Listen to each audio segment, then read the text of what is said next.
15 రోజులు గడిచింది. Iran Israel America war హోరాహోరీగా సాగుతోంది. ఇరాన్లోని కీలక స్థావరాలపై అమెరికా ఇజ్రాయెల్ దాడులు చేస్తోంది. దానికి ప్రతిగా ఇరాన్ కూడా ఏమాత్రం తగ్గడం లేదు. మిసైల్ డ్రోన్స్తో అటాక్ చేస్తోంది. మరి ఇరాన్ షరతులు విధిస్తోంది. అమెరికానేమో ఇప్పటికే మా లక్ష్యాలని పూర్తి చేశామంటుంది. ఏంటి యుద్ధం ఎన్నాళ్ళు కొనసాగుతుంది? ఇప్పటికే ప్రపంచం ఆర్థిక సంక్షోభంలో కూరుకుపోతోంది. ఏం జరగబోతోంది? ఫరెవర్ వార్గా మారబోతోందా? దీనికి సంబంధించి ప్రముఖ రాజకీయ విశ్లేషకులు ప్రొఫెసర్ నాగేశ్వర్ గారు మనతో పాటు ఉన్నారు. వారిని అడిగి మరిన్ని అనాలిసిస్ తీసుకుందాం. నాగేశ్వర్ గారు నమస్తే. నాగేశ్వర్ గారు, 15 రోజుల నుంచి వార్కు సంబంధించి చాలా కీన్గా మీరు అబ్జర్వ్ చేస్తున్నారు, అనేక విశ్లేషణలు చేస్తున్నారు. ఒక 3 రోజులతో ముగిసిపోతుంది అయతుల్లా ఖమేనీ మరణం తర్వాత అనుకున్నారు. కానీ అన్ప్రెడిక్టబుల్గా వార్ కొనసాగుతూ ఉంది. ఏంటి ఈ వార్లో ఎవరు గెలిచినట్టు, ఎవరు ఓడినట్టు? ఏ వార్లో కూడా ఎవరు గెలవరు. ఆఖరికైతే అందరూ ఓడిపోతారు. జరిగేది అదే. ఇప్పుడు అమెరికా చేసిన యుద్ధాల చరిత్ర తీసుకుందాం. 2000 ఒక లాస్ట్ 25 ఇయర్స్ హిస్టరీ తీసుకుందాం. 98లో ఇరాక్ వార్ యాక్ట్ ఒకటి అమెరికన్ పార్లమెంట్ చేసింది. దాంతో ఇరాక్పై యుద్ధం చేశారు. ఏమన్నా ఇరాక్లో ఎవరు గెలిచారు?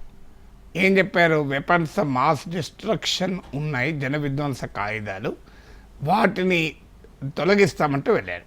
ఇప్పటి వరకు ఒక్క జన విధ్వంసక ఆయుధాలు పక్క పెట్టండి. లక్ష బాంబులను కనుక్కున్నారా?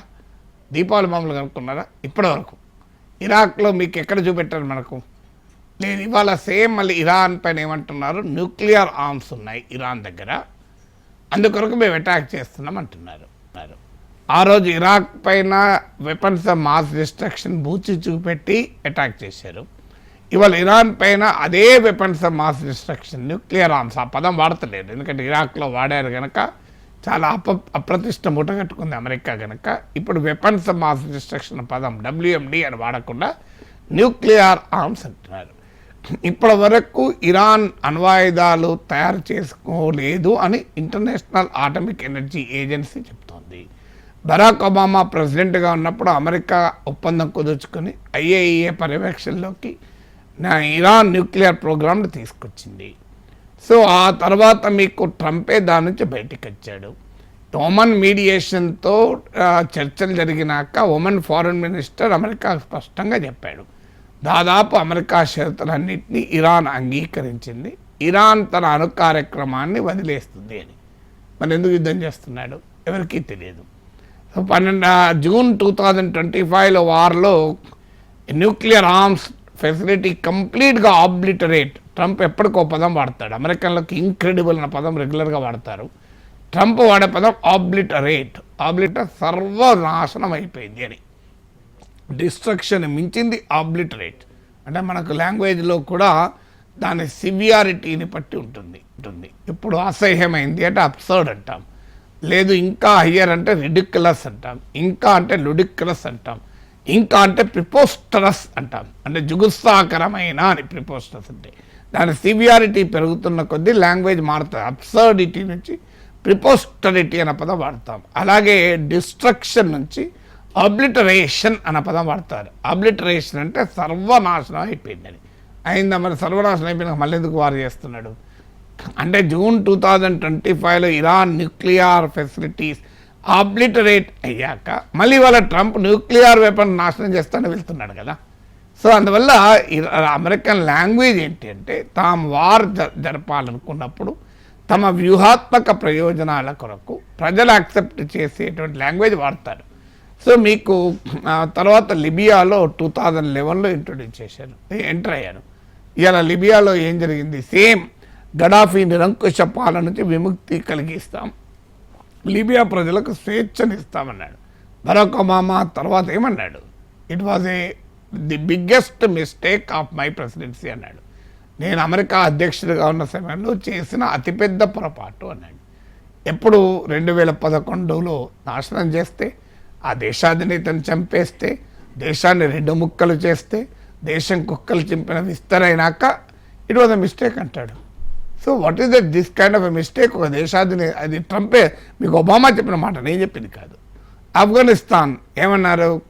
September 11 దాడుల తర్వాత WTC వరల్డ్ ట్రేడ్ సెంటర్ పైన మేము తీవ్రవాదంపై దాడి చేస్తున్నామని చెప్పి తీవ్రవాదాన్ని అంతం చేస్తామని చెప్పి ఆఫ్ఘనిస్తాన్కి వెళ్ళారు. ఏమైంది? 20 ఏళ్ళు అక్కడ ఒక ప్రభుత్వాన్ని ఏర్పాటు చేశారు, అన్ని రకాలుగా సహకరించారు.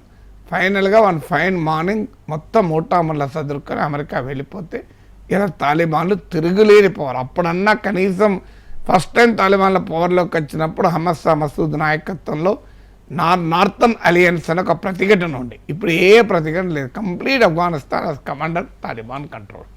మరి what did America achieve in this? ఇప్పుడు 3 వారు చెప్పాను, ఏమీ సాధించలేదు. ఇప్పుడు ఇరాన్ వార్లో ఏం చెప్తున్నారో మళ్ళీ అవే 3 చెప్తున్నారు. 1 weapons of mass destruction, nuclear arms. 2 తీవ్రవాదం అంటే ఆఫ్ఘనిస్తాన్లో వాడిన పదం. 3 గడాఫీ సద్దాం హుస్సేన్ల విషయంలో వాడిన పదం నిరంకుశ పాలన. ఈ 3 ఏది మళ్ళీ అవే అబ్జెక్టివ్స్తో ఇరాన్లో వార్ మొదలుపెట్టారు. సో అల్టిమేట్గా ఏ లక్ష్యాలతోనైతే ఏ కారణాలైతే చెప్పారో ఆ కారణాలతో యుద్ధాలు చేయలేదు. రియల్ యుద్ధాలు వెనకాల అమెరికన్ ఆధిపత్యం ఆలోచన అనేది స్పష్టంగా అర్థమైంది. పోనీ ఈ వార్లో ఏం ఎప్పుడు ఏది ఆబ్జెక్టివ్ ఏంటి, ఎగ్జిట్ స్ట్రాటజీ ఏంటి? So what will you achieve? Regime change. ఇప్పటికీ కాలేదు. అదే ఖమేనీ తర్వాత ఖమేనీ కొడుకు అంతకన్నా హార్డ్ లైనరు. పోనీ ఇరాన్ ప్రజలు తిరగబడి ప్రభుత్వాన్ని తమ చేతుల్లోకి తీసుకుంటున్నారు, అది జరగలేదు. పోనీ ఇరాన్లో మీకు న్యూక్లియర్ అండ్ మిసైల్ కేపబిలిటీ నాశనం చేస్తూ ఉన్నాడు, అది జరగలేదు. So what the Trump achieve in Iran war అంటే యాజ్ ఆఫ్ టుడే నథింగ్. ఏంటి అచీవ్? 1300 మంది చనిపోయారు, 160 మంది చిన్నారుల పైన దారుణంగా వాళ్ళ బాంబులు వేస్తే చనిపోయారు. ఇరాన్ ఇన్ఫ్రాస్ట్రక్చర్ నాశనమైంది. దుబాయ్ ఇమేజ్, బ్రాండ్ ఇమేజ్ అంతా దెబ్బతిన్నది. ప్రపంచంలో ఆయిల్ ప్రైసెస్ పెరిగాయి, ఎల్పిజి సంక్షోభమైంది. మన గప్చుప్ బండుల నుంచి మొదలుకొని మిర్కా బజ్జీల వండే వరకు మూతపడుతున్నాయి. మీకు ఈటరీస్ మూతపడుతున్నాయి. చిన్న చిన్న కంపెనీలు బిజినెస్లు దెబ్బతింటున్నాయి. ప్రపంచానికి మరింత అన్సేఫ్ అయింది. అమెరికాలో కూడా ఈ మధ్య లాస్ట్ 72 అవర్స్లోనే 2 తీవ్రవాద ఘటనలు జరిగాయి. The world has become insecure, unsafe and world has become chaotic కదా. ట్రంప్ వార్లో సాధించింది ఏంటంటే